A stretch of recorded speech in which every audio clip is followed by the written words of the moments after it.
Hi, everyone, and welcome to the Neil Haley Show here on the Total Celebrity segment and Caregiver Dave Celebrity segment. I'm excited to welcome the program Caregiver Dave Nasani. Dave, how are you? What's going on, man? Doing great, man. Just here in paradise, still having some warm weather for the holidays. So that's, I don't know, it's un-Christmas, I think. You're in California. Go Yeah. figure. And I'm excited to welcome to the show Jim McCarty. And Jim is from the Yardbirds Rock and Roll Hall of Fame group. How are you, Jim? Thanks for stopping by. I'm very good, thank you. How are you doing? Fantastic. Where are you calling from? Where are you located right now? Down in the south of France. South of Oh, Oh, wow. Okay. So thanks again. And it's a little later in France, about 6 or 7 o'clock. So let's just jump right into it. Jim, did you always want to be a rock and roller? Was that always what you wanted to do?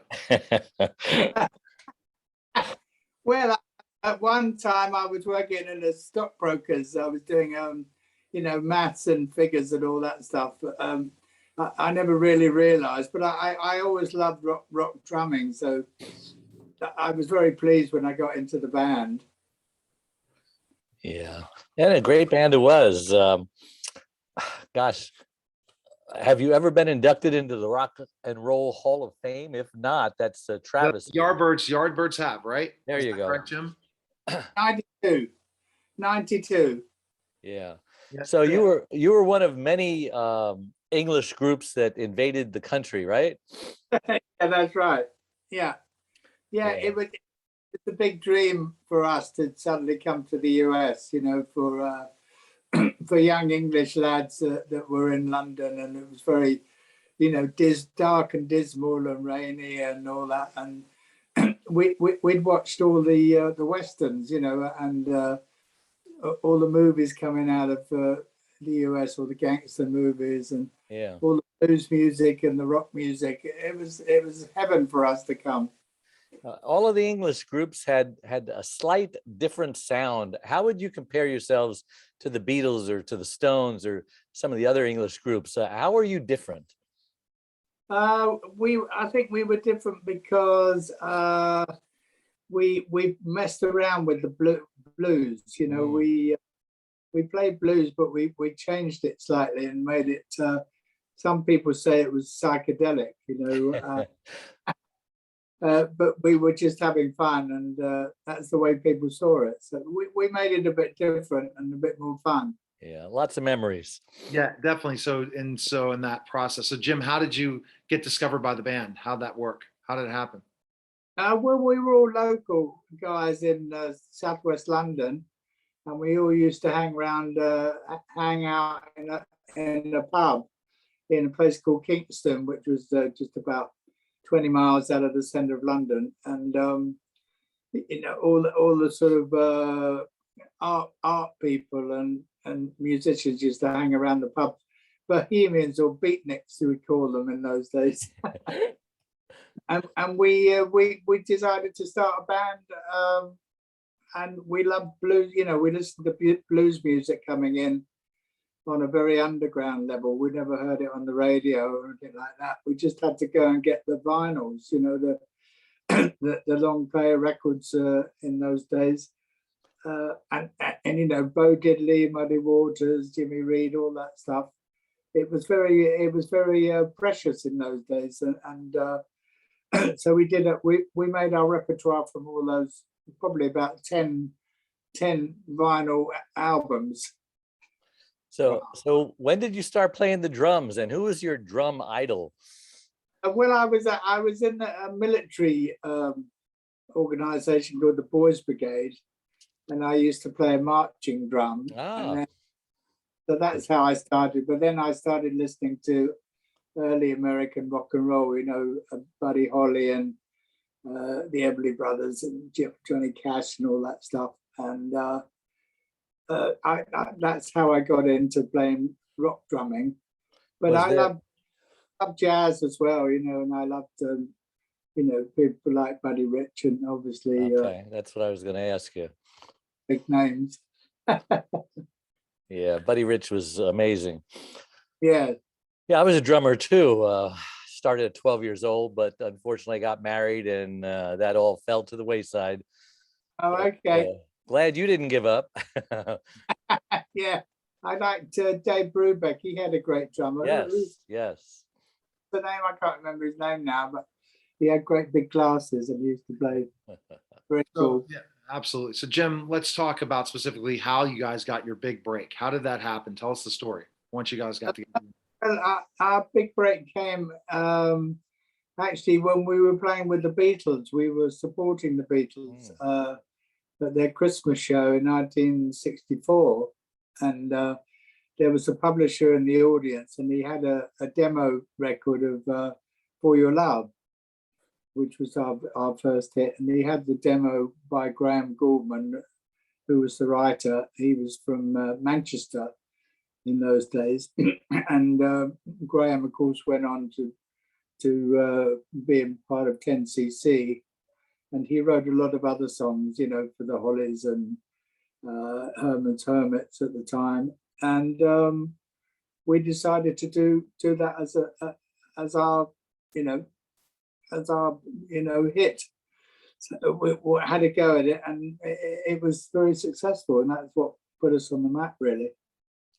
You know, Jimmy Page had a profound effect on your group. Some people thought that Led Zeppelin came out of the Yardbirds. Can you explain that whole dynamic that was going on there? Well, yeah, Jimmy came in fairly late in the band, and at one time he was playing with Jeff Beck as well in the band, and then Jeff Beck left the band, and there was just a four-piece, and I suppose with the four-piece we became a bit heavier because we all played more to fill in the gap of the other guy, you know.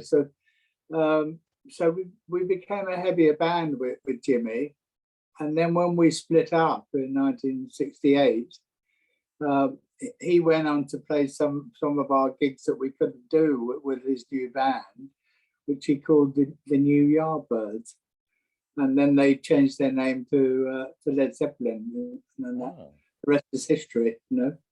Why'd the band break up like that? Well, we'd sort of done it, you know. We've been on the road for a long time, and we've been playing the same music for ages, and then we got into a situation where it wasn't going any further. We weren't creating any new songs, you know. We weren't, you know, writing another Over Under Sideways Down or Shapes of Things. So we thought this is difficult now. It seems like we've got to the end of it. So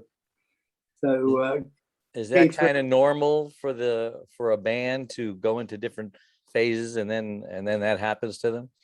Well, I suppose looking back on it, you know, it could have been different if we'd have taken time off, and you know, the management Burned out, huh?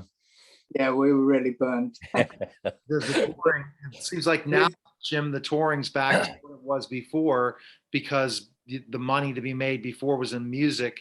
Now it's again performance, going out and performing to make the money. Yeah, that's exactly how it was then. You know, all the money was in the road, on the road, and there were no real record royalties. It's very similar to how it is now. It's come around again, isn't it? So I was checking. So you did again work. You and Jimmy Page did have a band before the New Yardbirds, right? Yeah. He was actually in the Yardbirds, you know, with me and Keith Ralph and Chris Dreyer, and then when we decided to split the band, he wanted to carry on, and so he carried on with the same repertoire, and then gradually they changed it up, you know. Where did you go after that, Jim? So Keith and I formed a band called Renaissance. Have you heard of them? They're more of a prog rock band, which was based around keyboards, much more of a keyboard orientated than the Yardbirds. And we had Keith's sister Jane, and it was like a more sort of folk rock stuff. So talk about the period that Eric Clapton was a part of that band. Well, that was in the very beginning when Yeah, he came in because he was at art school with the singer Keith Relf and Chris Dreyer. They were both at a local art school, and yeah, he was very dedicated to playing blues, and he would practice all the time, and he was very enthusiastic about blues music, and I think he wanted to stick with the blues, you know, much more than we did. We wanted to sort of change it around and mess around with it. But I think he was much more of a purist than the rest of the band. You had some great names there. Wow. Yeah, absolutely. Yeah. They all left their mark. They did. They all left. Yeah. And then Jeff Beck came in, so we sort of fell on our feet really with Jeff because he's such a good player. Is the band still going right now? Well, yeah, actually, I'm the only existing member. They're all American guys now, and we still come and do tours. And the next thing we're doing is the Flower Power Cruise, which goes out of Miami into the Caribbean. That sounds like fun. We're playing with Biz and Jefferson Starship and all those sort of bands. Wow. Exactly. So We're all a bunch of old rockers now, huh? In our 60s and 70s. Who'd have ever thunk? Yeah, amazing, isn't it? How we get. Exactly. So let's talk, Jim, about you decided to write an autobiography. What would you think of doing that and telling all these stories? Well, yeah, somebody suggested I should write a biography, and I started doing it with another guy, and then it didn't look sort of quite. It wasn't so well written, and somebody suggested working with a guy called Dave Thompson, who was a rock writer who's done about 150 rock books, and we got on really well. And he writes really well. And we did well together. And we wrote this book, Nobody Told Me. It's basically my autobiography, which came out a few years ago, and that's been very popular. And then we did another book after that called She Walks in Beauty, which is much more sort of based on the paranormal stuff. Because I lost my wife last year. Oh, and sorry. to try and find out what had happened to her. So I studied, a lot of mediumship and looked at a lot of YouTube on, near-death experiences and things like that. So I really got into all that stuff because I was really faced with it, And then I took a mediumship course, and I managed to, going through the session in the way I was taught, I managed to communicate with my wife, and so I had a lot of evidence, hard evidence that she was around somewhere and communicating with me. So I did this other book and put a lot of those stories in there, and that's called She Walks in Beauty. That's just come out. Wow. Yeah. Go ahead, Dave. I'll just a question. So writing that book, that took doing it in so many ways, especially the paranormal. It's a popular thing to talk about, isn't it? Well, yeah, and I went back through the group, to the things we were interested in the band, and things we used to talk about, and songs we used to write, with that sort of influence, and also back through my childhood and experiences I'd had, and it was a sort of thread going through my life of that sort of paranormal stuff going on. I found it very interesting, and it was good to write the book about it. How long were you married? We were together for 23 years. We weren't married that as long as that, but 23 years together, so we were pretty close. Wow. I'm so sorry for your loss. Yeah, it's difficult when because you still miss them. You miss their presence, but I can feel her energy all the time, and she does communicate a lot. Marriages and rock bands don't go very well together. How did you survive that? Yeah, I know. I used to go off on tour, and I would call her every day actually. So it's very strange now. I can't call her anymore. And you got kids? No, we didn't have any children. Mm, No, we That makes it a little easier, I guess, Yeah. until you get old. Yeah. So yeah, we had a lovely time. I mean, I'm very thankful for all that time we had together. 23 years, really lovely, a lovely moment. So. So Jim, the latest projects are the band and book, right? For sure. Yeah. So Yeah. people can go ahead with the band, check out the Yardbirds and all that. Where you can. Well, they can see the yardbirds.com, the website, and the Facebook page, the Yardbirds Facebook page. There's my Facebook page, Jim McCarty, and my website, which is, I think it's jamesmccarty.com. And you can check all the latest dates and all the info there. All right. So Dave, last question is a caregiving question. So Dave, go ahead with your caregiving question.